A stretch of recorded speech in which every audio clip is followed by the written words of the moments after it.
안녕하세요. 저는 치매 걸린 어머니를 모시고 있는 50대 평범한 여자입니다. 몇 달 전에 갑자기 건강악화로 인하여 아버지가 돌아가시는 바람에 정신 차릴 틈도 없이 장례를 치르고 저는 제가 맡고 있는 가게 때문에 마냥 슬퍼할 겨를도 없이 빠르게 일상으로 돌아와야 했습니다. 그런데 왜 항상 안 좋은 일은 꼭 겹치고 겹치는 것일까요? 아버지가 돌아가신 충격 때문인지 어머니는 어느 날부터인가 이상 증세를 보이기 시작했어요. 아버지는 정말 갑작스레 돌아가셨어요. 평소에도 별로 몸이 좋지 않으셔서 약을 달고 사는 분이셨는데 며칠 새에 많이 좋아지셨길래 저도 엄마도 방심하고 있었습니다. 그러다 일이 터진 것이죠. 아버지의 영정사진 앞에서 어머니는 넋이 나간 사람처럼 울지도 않고 그저 멍하니 바라보고만 계셨어요. 그런 엄마가 걱정된 저는 옆을 한시도 떠나지 않고 계속 말을 걸었습니다. 엄마 괜찮아? 물이라도 마시자, 응? 아까부터 아무것도 안 먹었잖아. 이러다 엄마까지 큰일 나. 물만이라도 좀 마시자. 상을 치르는 내내 물 한 모금조차 마시지 못한 엄마가 걱정된 저는 엄마에게 물을 갖다 드렸지만 역시나 마시질 않았어요. 제가 건넨 물을 거부하면서 엄마는 기어가는 듯한 목소리로 말하셨습니다. 나도 참 무심하지. 저 사람 아픈 건 누구보다 내가 잘 알고 있었는데 그런데도 이렇게 허무하게 보내네 그래. 아이고, 저 위에서 날 얼마나 원망할까. 자기 몸뚱아리 하나 제대로 살피지 못한 나를 얼마나 미워할까. 내가 무슨 자격으로 여기서 물을 마시고 밥을 먹고 잠을 자. 내가 무슨 자격으로. 엄마는 아버지가 자신이 무심한 탓에 제대로 몸을 살피지 않은 탓에 돌아가신 거라 생각하고 계셨어요. 제가 옆에서 계속 아니라고 말해도 별 소용이 없었죠. 그렇게 여차저차 해서 장례를 다 치르고 저는 제가 운영하는 가게를 더 이상 비워둘 수가 없어서 억지로 마음을 추스리고는 일상으로 돌아왔습니다. 저희 엄마는 엄마대로 집으로 돌아가 지내고 계시고요. 그럭저럭 각자의 일상으로 돌아가 바쁜 나날을 보내고 있을 때쯤 엄마에게서 하나둘 이상한 낌새가 보이기 시작했습니다. 저는 아버지가 돌아가신 후 혼자 계신 엄마가 걱정되어 전보다 전화도 자주 드리고 많이는 아니지만 최대한 엄마를 찾아가서 시간을 보냈습니다. 어느 날 저는 가게 문을 좀 일찍 닫고 엄마와 저녁을 먹기 위해 친정집으로 갔습니다. 남편은 그날 야근이 있다고 해서 그냥 저 혼자 갔습니다. 저는 엄마가 평소에 콩국수를 즐겨 드시기에 저녁으로 콩국수를 해드리려고 재료를 간단하게 사서 갔는데요. 실컷 재료를 사서 집 안으로 들어서니 불도 다 꺼져 있고 조용한 것입니다. 평소 같았으면 벌써 저를 맞이하러 나왔을 엄마도 웬일인지 조용하셨고요. 모든 것이 낯설었던 저는 괜스레 더 큰 목소리를 내며 온 집안에 불을 켰습니다. 자연스레 엄마의 흔적도 찾으면서요. 엄마 집에 있어? 나왔어. 어디 나갔나? 이 시간에 어딜 나갔지? 엄마! 제가 이렇게 소리치고 잠시 후 엄마는 닫혀있던 안방에서 엉거주춤 나오시더군요. 저는 반가운 마음에 목소리가 더욱 커졌어요. 엄마! 집에 있었으면서 왜 대답을 안 해? 불은 왜 다 꺼놓고? 엄마 어디 나간 줄 알았잖아. 그런데 뭔가 이상했습니다. 원래라면 제 얼굴을 보자마자 반가워서 몇 번을 안아봤을 엄마는 뭔가 오묘한 표정으로 그저 저를 엉거주춤 쳐다보기만 하는 것이 아니겠어요? 저는 평소와는 너무나도 다른 엄마가 이상해서 다시 한번 말을 걸었습니다. 엄마, 왜 그래? 무슨 일 있었어? 왜 그래? 제가 몇 번을 더 다그치고 나서야 엄마는 무언가가 떠오른 듯 얼굴이 환해졌습니다. 그러고는 그제서야 저를 반갑게 맞아주었죠. 아이고, 우리 딸 왔구나. 내가 깜빡했지 뭐니. 아이고. 저는 엄마의 이 말이 어딘가가 어색했지만 요즘 정신이 없으셔서 그런가 보다 하고 그냥 넘겨버렸습니다. 지금 생각하면 내가 왜 그랬나 하는 생각밖에 안 듭니다. 뒤늦게 우리는 인사를 나누고 벌써 저녁 시간이 훌쩍 넘어버렸기에 서둘러 콩국수를 준비하여 엄마와 먹기 시작했습니다. 역시나 엄마는 아주 맛있게 잘 드시더라고요. 그동안 아버지 빈자리를 가장 많이 느꼈을 엄마가 늘 안쓰럽고 미안하고 걱정되었는데 이렇게 잘 이겨내고 있어주니 얼마나 고마운지 모르겠습니다. 저녁을 다 먹고 넋두리 좀 풀다 보니 시간이 예상보다 너무 늦어버렸고 저희 집까지 가기에는 길도 어둡고 해서 그냥 남편에게 하루만 엄마 집에서 자고 간다고 이야기하였고 남편도 그러라고 해서 정말 오랜만에 엄마랑 오붓하게 있을 수 있었어요.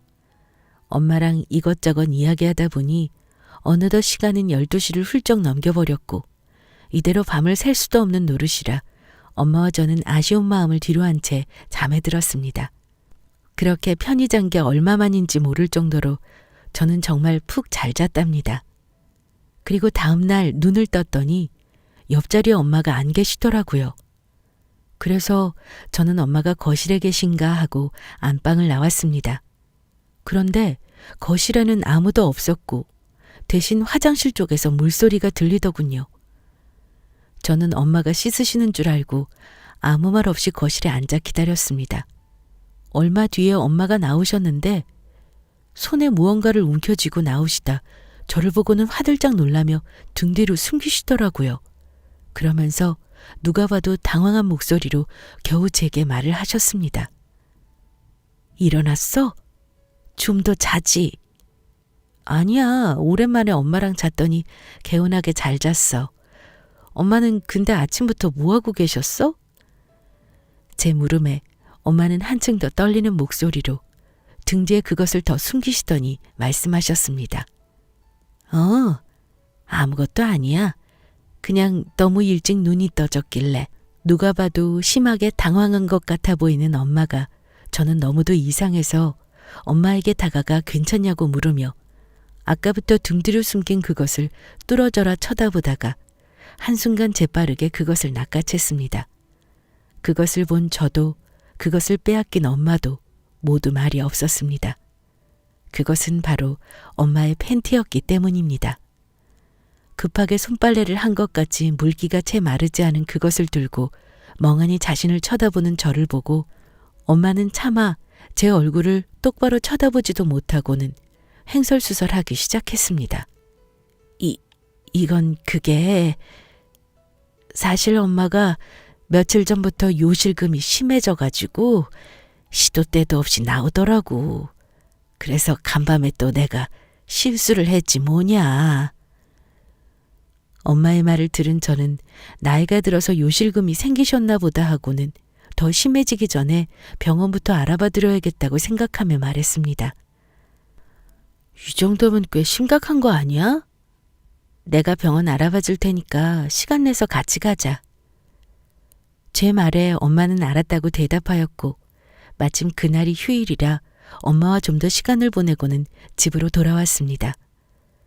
저는 퇴근한 남편에게 엄마의 상태에 대해 어렴풋이 이야기하였고 제 이야기를 들은 남편은 어머니가 고생이 많으시겠다며 제대로 된 병원에서 진료받게 하라고 신신당부했습니다. 그러면서 한 가지 제안을 해오더라고요. 당신도 요새 많이 지친 것 같은데 오랜만에 미 씨 만나서 마음 좀 풀고 와. 맛있는 것도 좀 먹고. 미 씨는 저희 남편 친구분의 아내로 시간이 날 때마다 가끔 부부 동반으로 저녁 식사도 하고 놀러 가기도 할 만큼 저희와 아주 가까운 사이입니다. 저는 미 씨가 사력 있고 공감도 잘해줘서 마음에 들었어요. 그래서 아주 가끔이지만 미 씨와 둘이 만나 시간을 보내기도 합니다. 저는 엄마를 냅두고 혼자 나가야 한다는 것이 마음에 걸렸지만 남편 말대로 많이 지치기도 했어서 그냥 눈 딱 감고 그러기로 했습니다. 덕분에 그동안 쌓인 스트레스를 어느 정도는 풀 수 있어서 너무 좋았어요. 그로부터 며칠 후 저는 엄마에게 물어볼 것이 있어 전화를 했는데 이상하게도 요 며칠간 계속 통화가 안 되는 것이었습니다. 처음에는 무슨 바쁜 일이 있겠거니 했으나 그것이 계속되다 보니 자연스레 불안해지기 시작했습니다. 저는 불안한 마음에 가게 일이 손에 잡히지 않았어요. 도저히 안 되겠어서 가게 문을 일찍 닫고는 남편에게 전화를 걸었죠. 여보, 난데 며칠째 엄마가 전화가 안 되셔. 나 그래서 지금 친정으로 가고 있거든.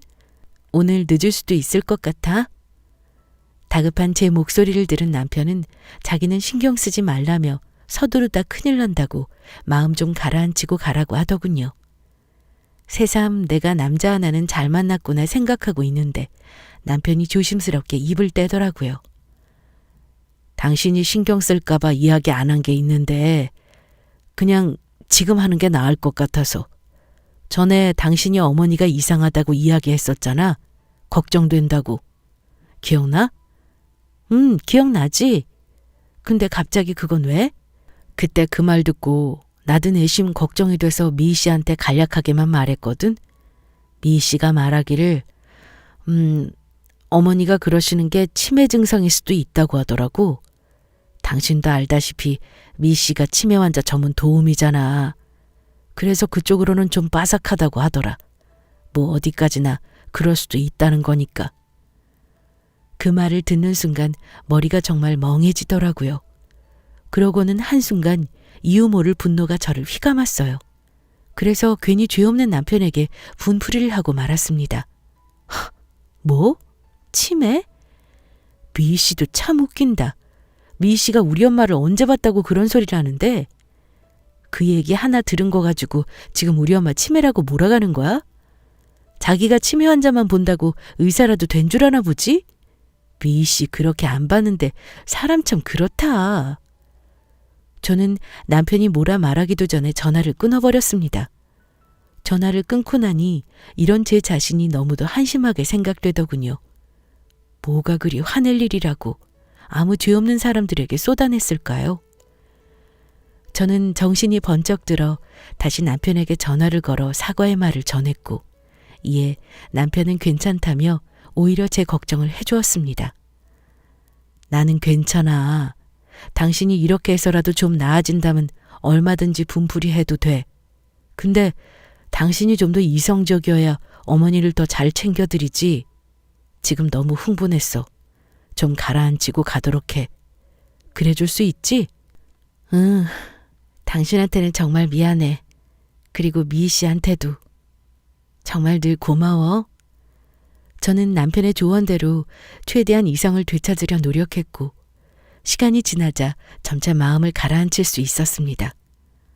다시 한번 엄마에게 전화를 해보았지만 역시나 엄마는 전화를 받지 않았습니다.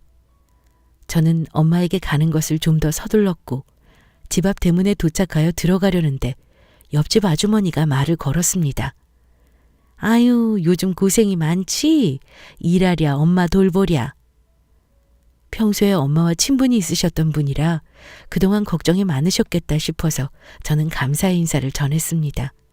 아니요, 고생은요. 엄마 혼자 계신데 제가 자주 못 와봐서. 신경 써주셔서 감사드려요. 염치 없지만 저희 엄마 좀 잘 부탁드릴게요. 이 일도 중요하지만 저런 사람은 옆에서 잘 보살펴야 해. 언제 어디로 튈지 모르잖아. 똑 부러지던 사람이 어쩌다 저리 됐는지 참. 바깥 양반 돌아가신 게 꽤나 충격적이었던 모양이야.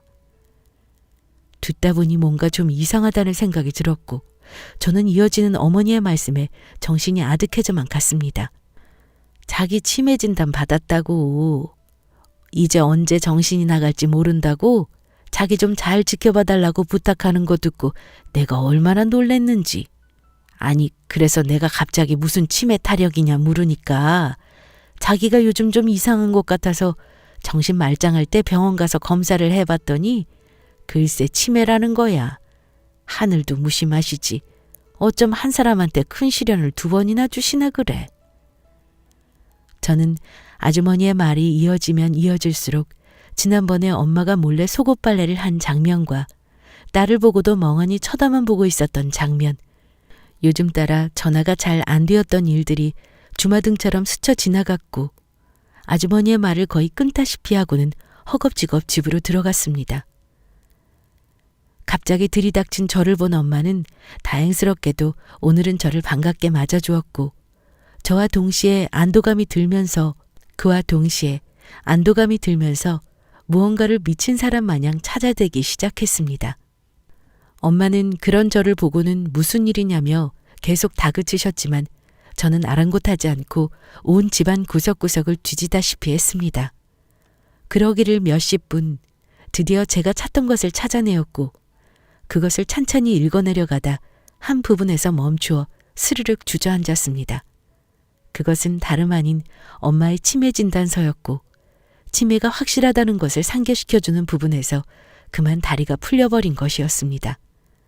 엄마는 모든 것을 체념하신 듯 제 옆에 같이 주저앉으셨고 한참 동안 말이 없으시다 입을 열었습니다. 한 석 달쯤인가부터 내가 이상해지기 시작하더라. 금방 봤던 건데도 기억이 안 나고 사람을 만나도 누구인지 기억이 안 나. 길을 걸어도 여기가 어딘지 어디로 가는 게 맞는 건지 순간순간 기억이 안 나더라. 그래도 그때는 잠깐 동안만 그러고 말아서 단순히 건망증이겠거니 했지. 내 나이도 이제 71살이잖냐. 근데 그게 가면 갈수록 심해지는 거야. 내가 전에 이불에 실내했던 것도 다 이것 때문이었지. 엄마의 말을 듣는 내내 저는 정말 가슴이 미어지더군요. 딸이라는 게 이런 것 하나 제대로 눈치도 못 채고 괜히 죄송한 마음에 오히려 더 언성을 높였습니다.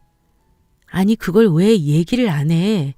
엄마한테는 이제 나밖에 없는데 나한테도 이제 친가족은 엄마밖에 없는데 왜 그걸 꽁꽁 숨기고 말을 안 해? 그러다 엄마까지 잘못되면 나는 어떡하라는 건데. 숨길 거면 들키지나 말지. 결국 이렇게 될 거 왜? 너무 분하고 억울해서 울음이 터져나왔습니다.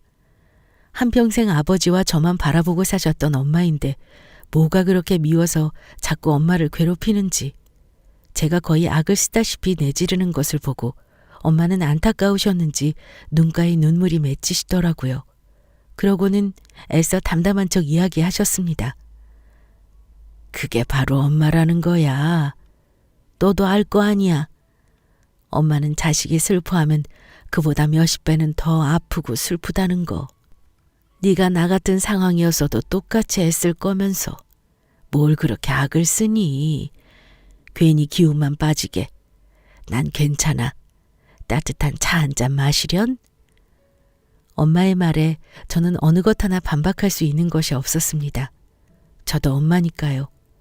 지금은 훌쩍 커버려서 더 이상은 제 손을 필요로 하지 않지만 어느 곳에 있어도 늘 눈에 밟히는 자식이 있으니까요. 엄마의 말씀대로 만약 제가 엄마와 같은 상황이었어도 저도 똑같이 그랬을 거예요. 그걸 알기에 더욱더 엄마가 안쓰러워 보였습니다.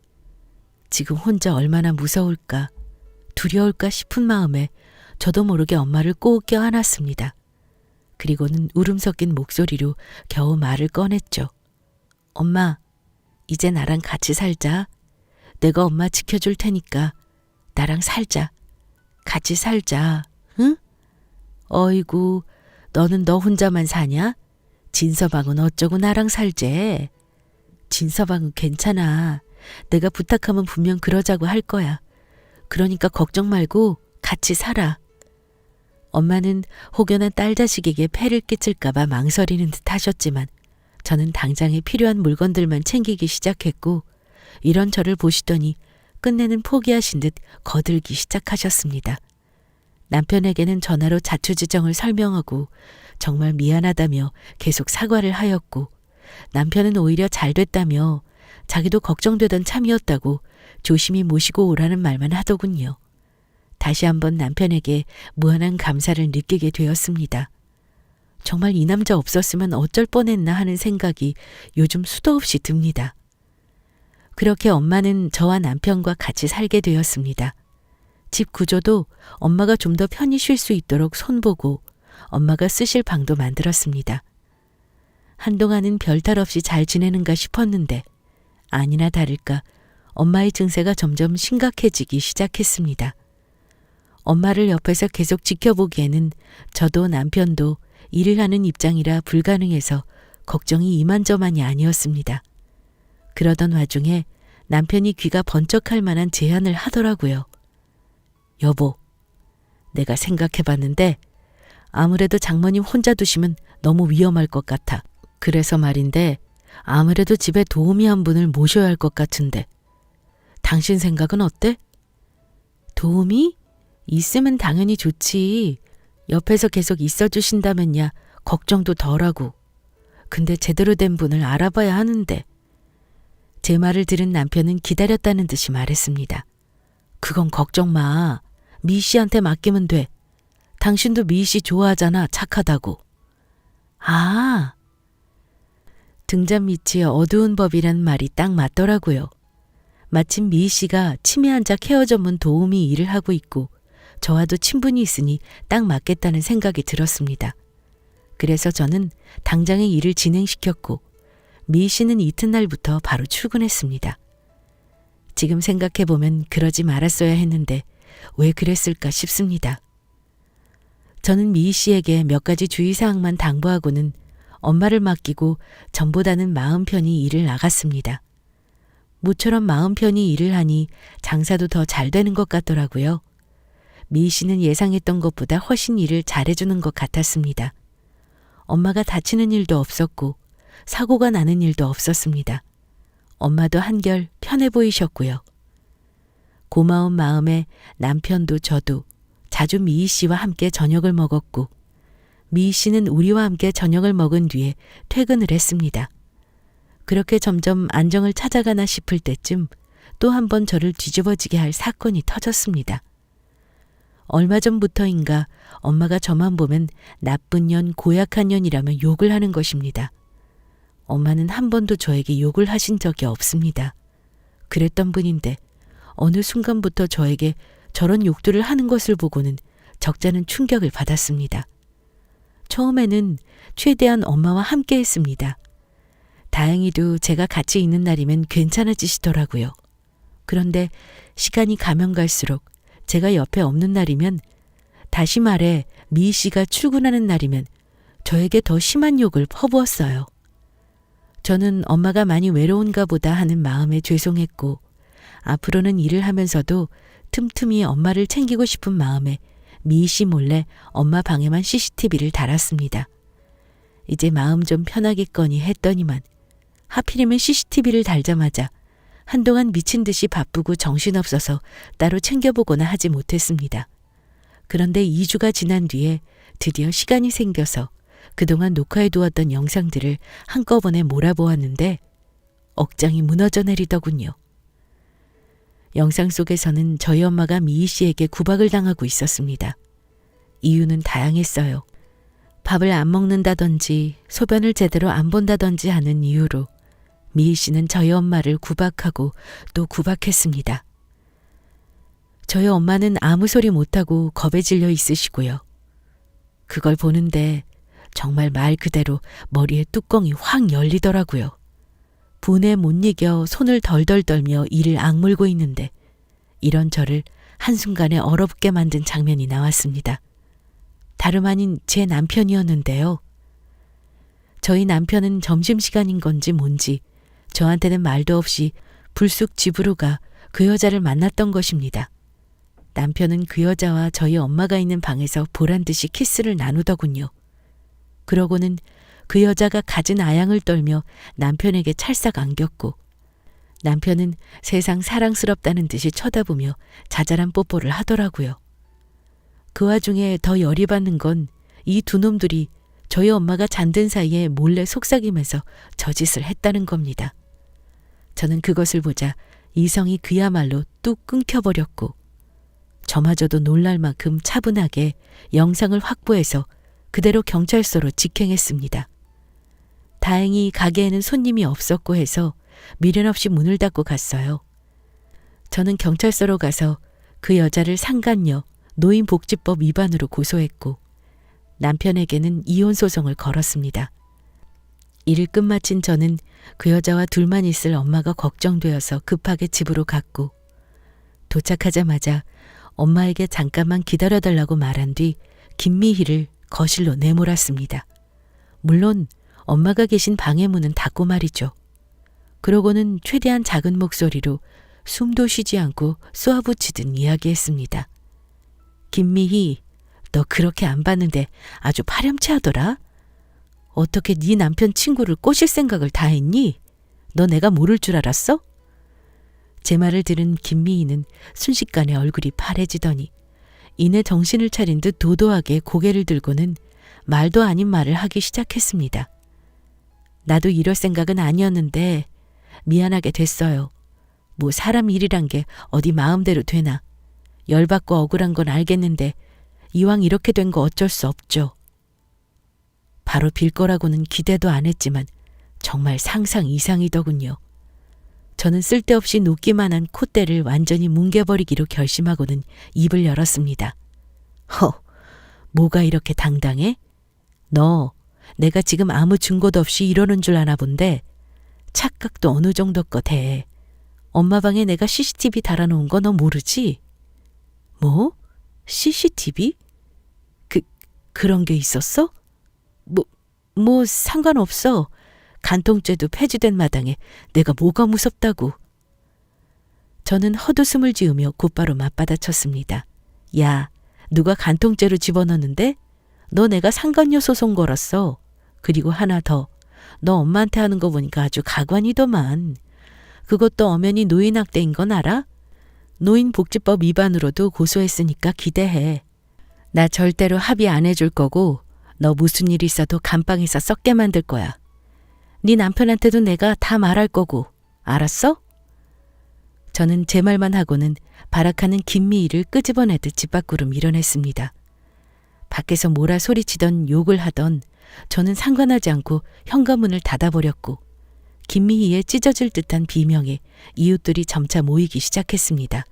그러자 자기도 내심 창피했는지 그제서야 돌아가더군요. 그렇게 김미희가 가고 저는 놀랐을 엄마를 안고 달래주었습니다. 그동안 눈치 없는 딸 때문에 괜히 안 좋은 일만 겪게 한 것 같아 눈물이 났습니다. 시간이 지나고 남편은 김미희에게 모든 일을 들은 것인지 퇴근 시간을 훌쩍 넘기고서야 집으로 들어왔습니다. 슬금슬금 제 눈치를 보며 다가오는 남편을 보고 있자니 겨우 삭혔던 화가 다시금 차오르더라고요. 다행히 엄마가 주무시는 중이라 저는 한결 편하게 이야기할 수 있었습니다. 최대한 차분하게요. 이제 보니 니들 좋자고 일 벌인 거였구만. 그래 어쩐지 도우미 얘기 꺼내면서 기다렸다는 듯이 김미 이름 꺼내는 것부터가 내가 알아봤어야 했는데 김미도 그렇고 너도 그렇고 하루만 사냐? 어떻게 네 친구 와이프랑 바람을 필 생각을 하니? 꼬시는 놈이나 넘어가는 년이나 이런 것들을 믿고 내가 엄마를 맡겼으니 내가 천하의 등신이지. 모든 것이 제 불찰인 것만 같았습니다. 계속 되도 않는 변명을 하는 남편의 말을 자르고 저는 단호히 말했습니다. 오늘 이혼소송 절차 밟고 왔고 나는 너랑 반드시 이혼할 거야. 위자료 두둑히 준비해도 절대 봐줄 생각 없으니까.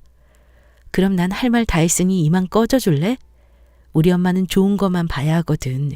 니들 때문에 개고생한 우리 엄마 보살펴줘야 하니까 니 그 사랑하는 김미희한테로 꺼져. 그놈은 더 이상 할 말이 없었던 건지 아니면 다 체념을 한 건지 별 반응 없이 순순히 집을 나가더군요. 드디어 폭풍이 다 지나가고 순간적으로 다리에 힘이 풀린 저는 한숨을 쉬며 소파에 털썩 앉았습니다. 잠시 후 자고 있을 줄 알았던 엄마가 슬며시 나와 제 옆에 앉으시더니 말했습니다. 고생 많았다. 고생 많았어. 이제 다 끝났다. 다 괜찮을 거야. 그 순간만큼은 엄마가 원래대로 돌아온 것 같아서 저도 모르게 엄마에게 안겨 펑펑 울었습니다. 그 일이 있고 난 후 결국 김미희는 법정에서 완전히 뭉개졌고 징역을 살게 되었습니다. 제 남편이었던 그 남자는 저에게 이혼을 당했고 위자료를 어마어마하게 물어주었고요. 김미희가 나가고 난 뒤부터 엄마는 제게 다시 욕을 하지 않으셨고 가끔 저를 잊어버리고는 하지만 그럴 때마다 옆에서 제 존재를 확인시켜 드리고 있습니다. 위자료도 두둑히 받은 덕에 저는 맡았던 가게를 처분하고 온전히 엄마와 시간을 보내는 것에 집중하고 있습니다. 엄마도 전보다 훨씬 밝아지셨고 저를 정말 잘 따라주십니다. 사람들은 이런 절 보고 힘들지 않냐며 안쓰러운 표정을 지어 보이지만 저는 지금 이 나날들이 너무 편하고 좋습니다. 지금까지 제 사연 들어주셔서 감사합니다.